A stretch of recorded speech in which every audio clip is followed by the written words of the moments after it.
Hi, welcome to New Hope Lutheran Church and Pastor Charlie's Toolbox.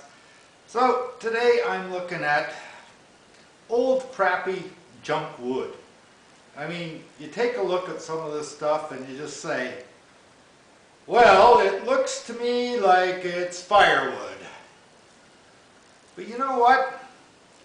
That wood might seem to be in a bad situation, but it doesn't have to be.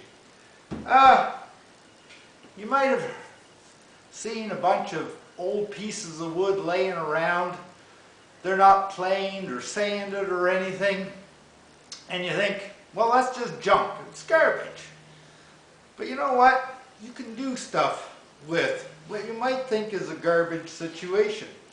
So here we have some old lath pieces, and there have been some pieces of pine added. And you take and make it into this and turn it into a sign. See? Old piece of string here. Ready to go. And now I don't need a doorbell here anymore either. But the point is, you can take old stuff, junky stuff you might say, stuff you might think of burning, and you can turn it into things. Some of this old wood, you can clean it up, cut it straight, put a hole in it, put one of these little electric candles into it. Let's see if this one works. Oh, just a little bit of a glow. There, voila. You got a little nice decorative piece. Or you can add another one of a different size, or a bunch of them. Makes for a nice centerpiece on the table if you like.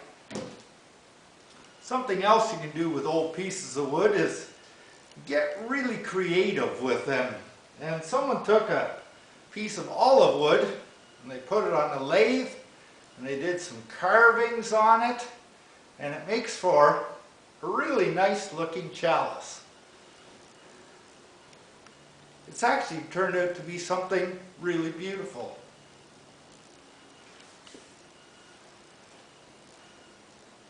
This sort of relates to our story we have today from Genesis 45. The story's about Joseph in the Old Testament. You might recall Joseph was one of many brothers and a big family. And he had a whole pile of brothers, and almost every one of them hated him. And they hated him because, well, he was the favorite of their dad. So, because they hated him, one day when Joseph went out to the back 40 to check on how they were, they wound up selling them into slavery, which back in those days was something that actually could happen. So Joseph wound up being taken away from his home country to another country, Egypt, where he was a slave. And you think that was a bad situation. Turned out somebody lied about him and he wound up in jail, which was an even worse situation. But the thing is, as the years went by, with God's help, Joseph was able to become a huge deal in the country of Egypt. He essentially was the chief financial officer of the whole country of Egypt back then. And one of the reasons for that was because God had gifted him with planning skills and visions. Visions were very handy.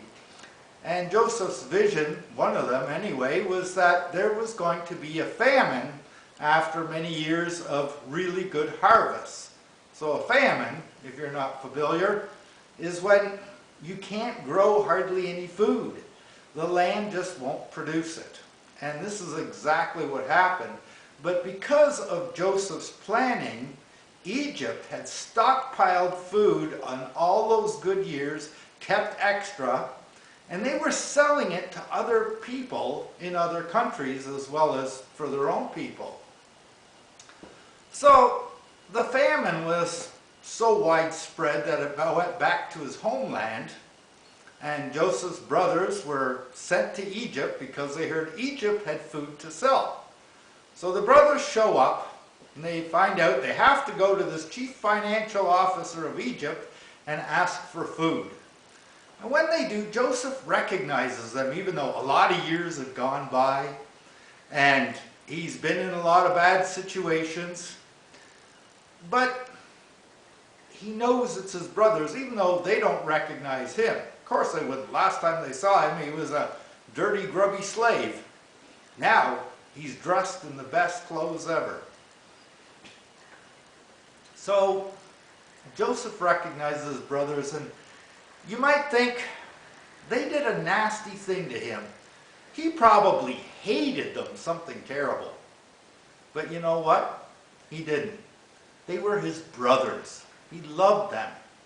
And he wasn't going to keep on hating and just keep hating and hating back and forth. So he told them who he was. And, as it turned out, he wound up inviting them to stay in Egypt with him because there was a much better life for them there. And that's kind of where we join them in our Genesis verses for today. Something we see in this is that when horrible situations happen to us, it is possible that with God's help, something amazing can come out of it. So, just like something amazing can come out of what seems like an ugly piece of wood, God can take our worst situations and turn them into something amazing for us. When you're in a bad situation, turn to God and let God lead you.